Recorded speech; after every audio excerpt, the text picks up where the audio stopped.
Live Monday, Live November, on a Monday. November 3rd, 1 week away from the ISSA show. We'll talk about that today. Jerry, good to see you, my friend. How are you today? Good, man. Good to see you. Doing well. It's starting to get a little cool down here in the Mid Atlantic, so that's our normal week. We're blessed, I think. I'm not sure, but we get all four seasons here. So, and my allergies and body are adjusting to Well to said. winter coming along, so it's not very comfortable. But We hit otherwise, we're doing great. we hit 36 in New England this week. So I mean, this morning's Oh, it's dropping. But anyway, um, three things today. I think we want to talk about the START coaching program. We're doing a monthly best hmm deal in the industry. I think you oh, are a contract cleaner, less than $1 million in annual sales, trying to break that ceiling, that glass ceiling, which you can break it. We're doing a monthly Ask Us Anything. It's supposed to be Ask Me Anything, AMA, but it's Ask Jerry and I, Ask J and J Anything. mhm. And we are jumping on a call. And for $49.99, we are doing coaching consulting. We're going to give you access to some of our content we've pulled together over the last year and a half, if not longer, from Jerry and myself on other things we were doing. But that is going to be, I think, a phenomenal program. It's a group call, but we're limiting it to just a certain amount of people so that we can have effective time. And then obviously from there, if you want to go deeper and do something different, we can. But that's it's really it's I think it's going to be a good thing for people. So Everyone I've talked to about it, we had a couple of calls late last week. There's just so much. Again, I don't mean to use the word in a bad way, but so much basic information that we bring to the table right off the bat. Then you start going up a little level, and again, to be a certain point, our ultimate goal is Jerry and I's goal is to put ourselves out of a customer and elevate them to someone else that can take them. Because I look at it like a foundation, and like there's a lot of people can do what we do. I think we bring a unique uh, perspective of it. You running a business, me running from the manufacturer distribution angle. Um, but as that foundation kind of gets to a point that you reach the top of it, then you start going off in tangents and you're more specific, you're more driven, whether it be technology, finance. And I think that's where we like to hand off to some of our strategic partners and really kind of say, this is not above our pay grade, but it's someone that you would probably get a better ROI yeah, to go this direction. absolutely, yeah, help them get focused in the right place. So for sure. So I'll put that into the show notes that how to sign for that. I think we've got a few people who've already signed up. If you can't make the calls on a monthly basis, it's fine. We're going to do video recording as well as notes. So there will be takeaways. There'll be lessons learned. I think, Jerry, as much as we want to solve problems, address challenges and opportunities, I think a lot of our one-on-one coaching as well as our group coaching, more so our group coaching, we probably learn more from each other than just individually diving into projects. So I think as we go through this, I think we're going to find a lot of people say, you know what, I had a problem and I actually headed a problem off because I heard it in one of our sessions and I addressed it before it became a problem, or I took the advantage of Yeah, that opportunity. yeah. And I know for me, my the greatest joy I have in helping in the industry is not seeing people go through the stuff, the mistakes I made, and trying to help them avoid those and putting guardrails in place so that they don't go off the cliff, so to speak. But and that happens a lot in these conversations, and we call them aha moments or golden nugget moments where they're like, "Oh, wow, that's great!" Like we just had a phone call a little bit ago this morning, and we were just talking through stuff, and all of a sudden the customer's like, "Oh, that's really good. That's a great Mhm. idea," and it's normal for us, but not for other people because it's about experience, right? It's about what you've experienced and how can I share that experience with someone else. And I think the industry is starting, you know, there are a lot of companies are starting to open up to do that and share information. And I can think about a bunch of names off the top of my head of people that are willing to do that. And that's kind of where Jack and I are. Is with let's just share our experience with people so that they can in turn make decisions in their company that get them further faster than what maybe I did or Jack did. So I call it the four P's, my four P's. Marco Simonis has three P's. I gave four yeah, P's from the Jan Sand industry. So four P's: people, products, processes. People, products, processes. The fourth P: perspective. yeah, And perspective is others telling you how experiences, but it's right. also getting back and looking from the perspective of a client. How does a Like you client said, see live. your Yeah, services? So there's 4 Ps that we'll talk about in everything we do, but that START program is starting this Friday, November 7th, right after our Chasing Dirt show. We'll go live on for an hour. We're going to basically address as many questions as we can. It will probably be a little thin to start, but we will help those that are on it, and we hope others will join. And I don't even know what the group size is. I think we'll figure out what the group size is once we get to that max number. But we're going to be looking to have one of these probably every week that will go on. And again, we're looking at a 1 million, less than a million. And we're looking for companies that are 1 million to 3 and then 3+. And again, we can help those 3+ in different areas that a little more specialized. I know for software and stuff like that, that's where I come in. On your side, Jerry, you've got a whole health of building a $6 million company that you can help those companies as well. So anyway, enough about that. But I'll put it into show notes. If you're interested, ping Jerry, ping me on the social media. We'll be happy to help you with that. Speaking of experiences, we had a mentee, one of our coaching clients out of Florida. Love the guy. He's a great guy. He came from outside the business, and he's really got a good mindset, but he's trying to get his arms around a commercial cleaning business. But he was acquiring a company, and it's probably 4 or 5 months into it. And he came back to us. He goes, guys, check the math out. And he actually broke down because he's seeing the turnover in the business. And I was happy when I got the email. I was like, I think it was late night. I saw it and I go, holy crap. He sees the light now with how much it costs to turn over an employee. And I think we came back, I think his numbers were light, but did you do that in your time with your business? Yeah, I think there was a time where I realized for my sanity, but for my team to have understanding, and more so this was in the field, you get supervisors and like, I just can't work with them. You go home. You're done. We'll find somebody else. Well, that's an expensive statement, right? Yeah. We'll find somebody else. And I couldn't get my people to understand it. So I started figuring out what the dollar value is, not of hours missed cleaning and all that, but what did it take to get them on board? And this was 5 years ago. So just that number to hire someone might have been between 350 and 500. The process, the time spent for the office, the promotional of it, background checks, all that stuff that goes into onboarding and training and training for a building. Then once they get to the building and they don't show up, right? But if they show up and they work and a couple of nights and they're like, I'm out of here, I don't want to do this, or I don't like this. Or a supervisor would say to them, that it's just not a fit or whatever that might be. We'll find somebody else. I tried to help my supervisors. Okay, let's start from your statement of we'll find somebody else or get somebody else. Let's start and try and add up what it costs to reset for that. And for us, it was probably another $600-700. And to be honest with you, Jack, I probably didn't do well factoring in even the hours that had to be covered by another employee. Yeah. And then if I sent that employee in and they had to do overtime, all those things in. So it's an expensive endeavor, and depends on where you are geographically. We're in a $12 an hour minimum wage. Our customer, I think, is in a $17 or $15 an hour minimum wage. So it's not a cheap thing to do.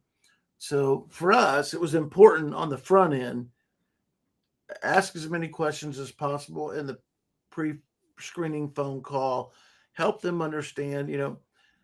My HR director always say, I feel like I'm almost talking people out of taking this job. Yeah. I'm presenting it so horribly, but it is cleaning, but you've got to get the right people in. And, it's a huge investment to get them on board, get started, and then they just bail on you.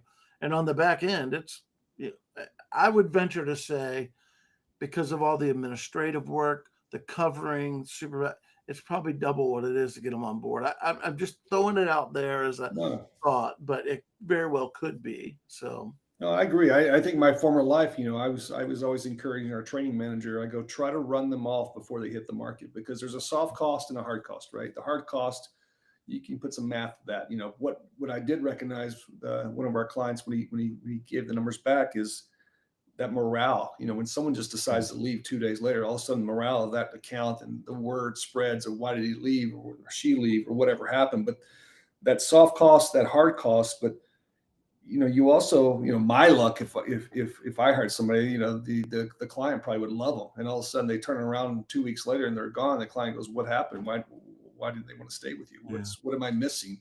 So I think that was some eye openers. I think the thing too we uncovered out of just going through this was the exit interview. They weren't doing an exit interview, and I think that's a key component. I know it's kind of, a lot of people think it's kind of like fuzzy, but people are a little more, what do they say, a little more open, transparent when they're leaving you, that they have nothing to lose, so they'll unleash on you and tell you why they're leaving. So I think you gain a lot of market intel, or at least company intel, of what you need to be doing better.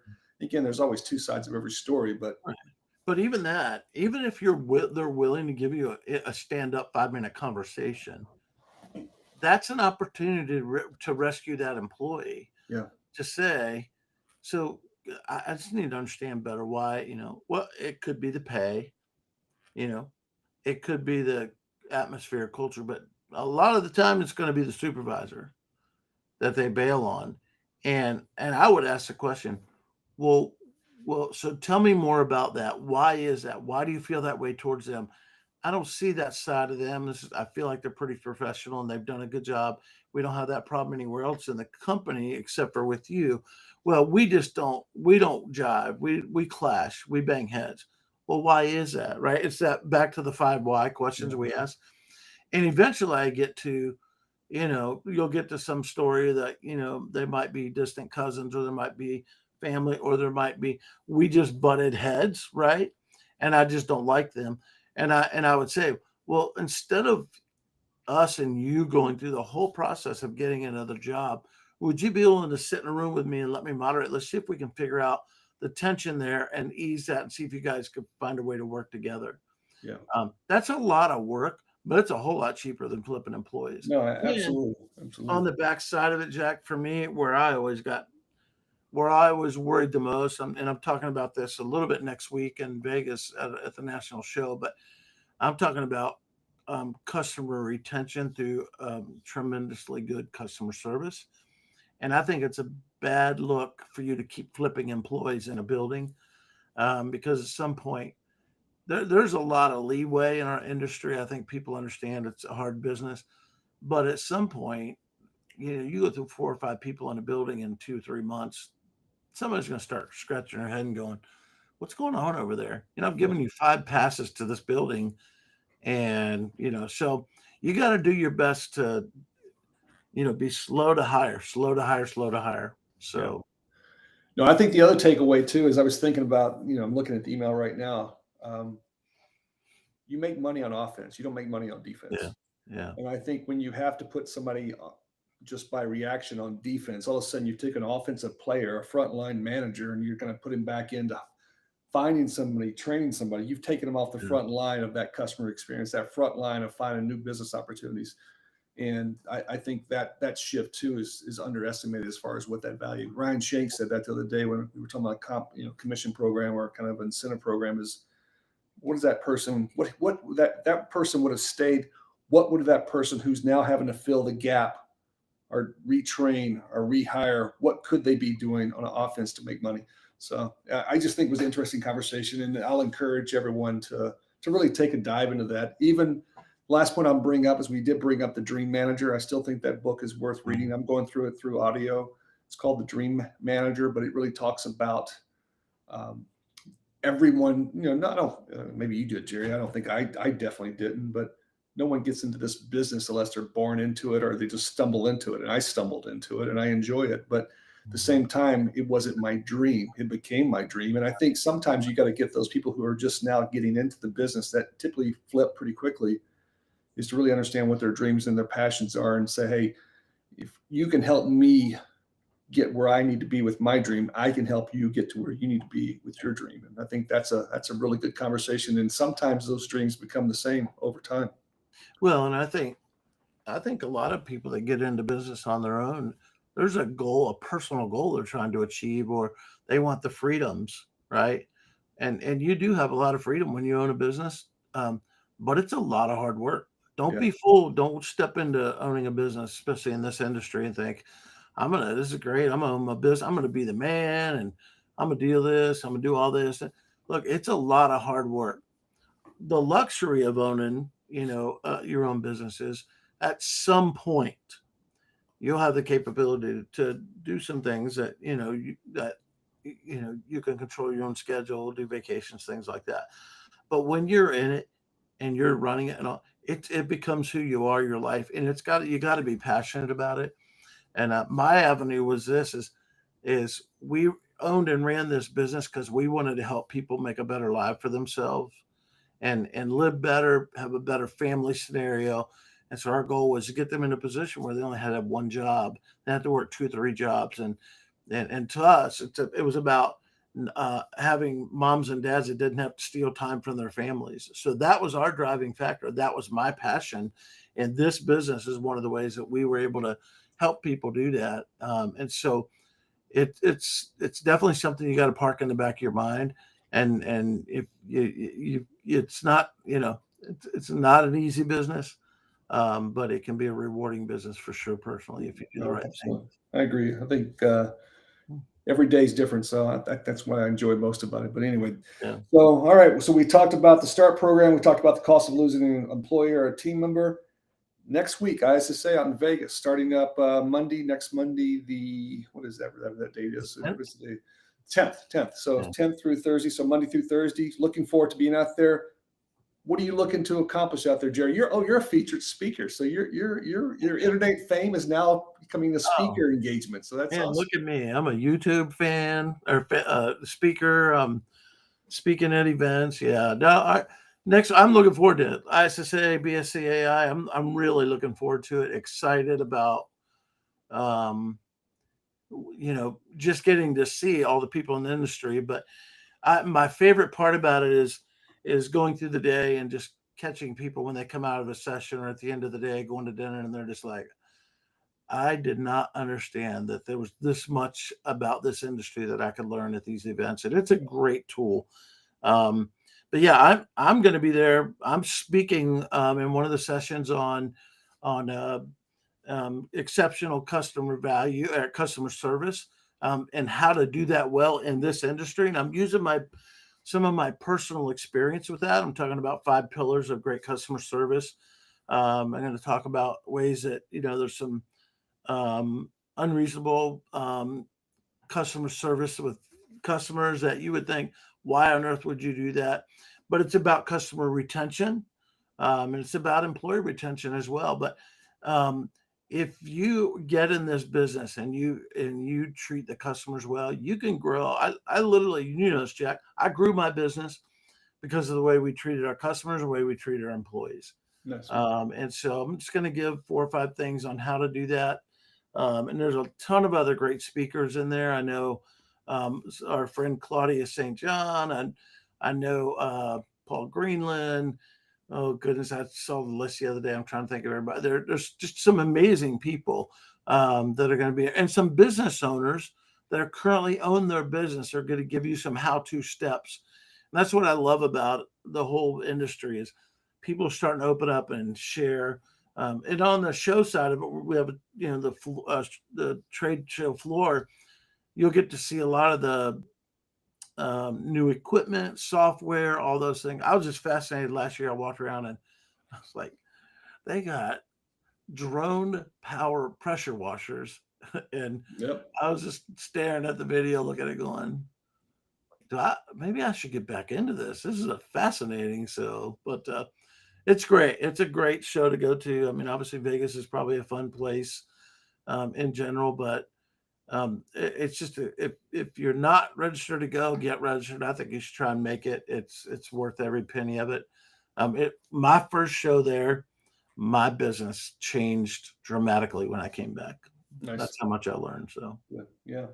No, I'm looking forward to getting out to Vegas. I'm not a big fan of Vegas. I'm not a gambler per se, but what I'm looking forward to, you and I had a little, not a little, but we had a client we were helping, but he said Vegas is noticeably different. I guess yeah, the economy there is the tourism has really just dropped off. So again, we'll see a lot of people there from the ISSA show, but Still, it's a big town, a lot of venues. And I just want to see what the foot traffic looks like overall. Yeah. That's kind of a side objective. The second thing is, we're launching out Route, the Yeah. exchange, I guess the exchange powered by Route. So I'm looking forward to getting in front of a lot of contractors, both big, medium, small. Yeah. And Jack, tell them if when they come to the show, stop by the Route booth and tell them what they can do to get into that.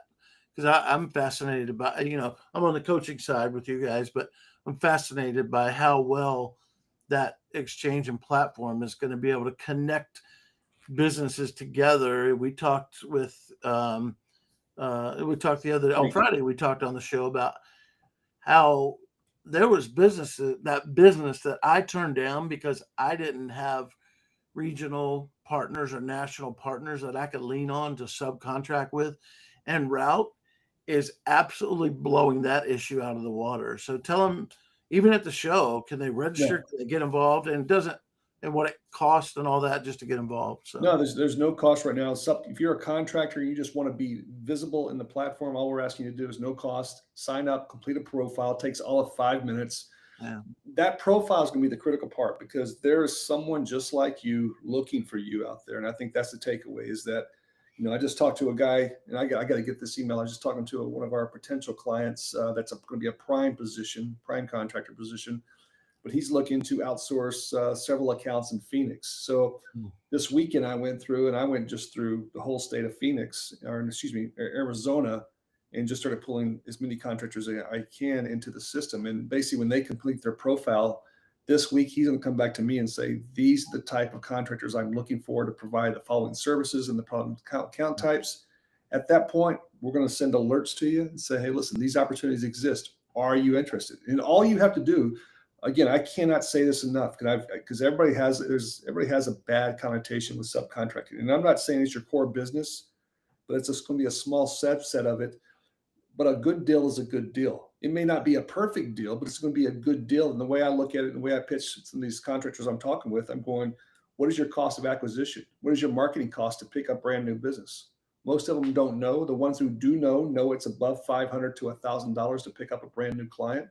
I go, what if we bring you a brand new client with no cost? Is that worth maybe taking a 5 to 10% hit on your ideal profit, but you're still getting a new piece of business? You're keeping people employed. You're keeping the hours generated. And oh, by the way, what we're seeing is majority of these subcontract opportunities have tag jobs. And guess what? Everyone makes more money on the tag job. So I think it's just something to look at and say, this is good for me. It's not good for me. It's not good for you. Pass. If it's good for you, take it. If it's not good for you, at least I look at it this way. Jerry, how valuable would it have been when you were down in your market in Virginia, if you saw all 250 opportunities that came through in a given month, and you declined 199 of them, but 50 of them you took a swing at? But those 199 you passed on, you know exactly why you passed on them. You know exactly where the market was doing, what it's going towards. I think that the information alone is valuable. So no cost. Yeah, I was sitting here thinking, and Friday I was thinking to myself, we were talking about it even more on the show, but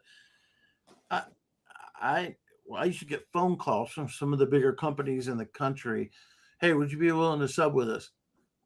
Well, that was it. There was no pathway, no clean, no vetted pathway to be able to have a conversation. I was always nervous to say yes because I just didn't know enough information. This affords that. And look, if you're a company and your average monthly billing is $1,000 a month, or maybe 1,500 or 500, whatever it is, and a large contractor that's in the Route community calls you or communicates with you and says, hey, we've got 2 buildings in your area that we've won the contract on. We want you to be a part of that.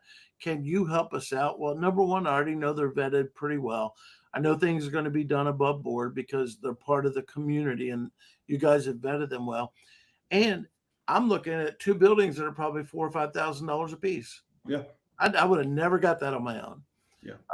At where I currently might be now, later down the road, you might, but that's a great scenario to think through. And I'd be all over it now if I had a company. So I met a contractor the other day I was talking to. His primary business is being a subcontractor. He's perfect. That's his business. He's fine with it. Yeah. He does $1.5 million in subcontract business. Probably does another $1 million of his own self-performing, but he's got a $2.5 million business, and Yeah.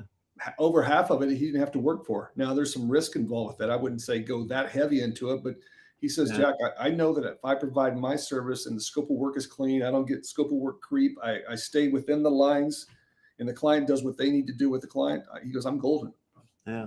Can't Yeah. just I was not, I think before I met you and Ricky, I was none of my, I didn't subcontract for, or I might have had one or two small subcontractors, but I didn't do it just yeah. because I wanted to build a culture and I could control it with employees in a good way, not a bad way.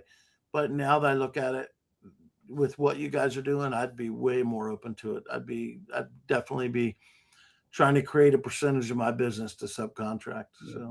So we got some heavy lifting to go, but no, it's fun. I think it's the vision is coming together, and yeah, we'll be at booth 2169.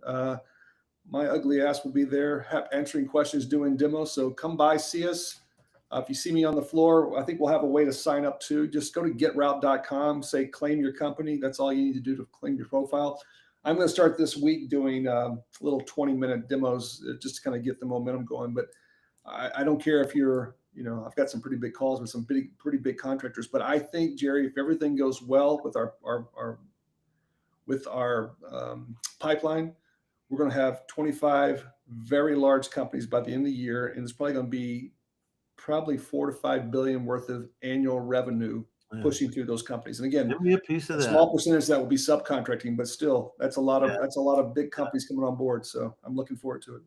Yeah, I would jump on that in a heartbeat. I'd love to get a piece of that action. That's a lot of money. So cool. But Other than that, Friday we've got the start program going on. We'll be right after the Chasing Dirt show, and I think this is the only week I have not found, because I've been so busy with getting ready for ISSA and the launch of Route Exchange, that I haven't got a guest. So if you know any guests that we want to bring on board, I would love to get one guest before we go. We'll be off next week because of ISSA, but sure.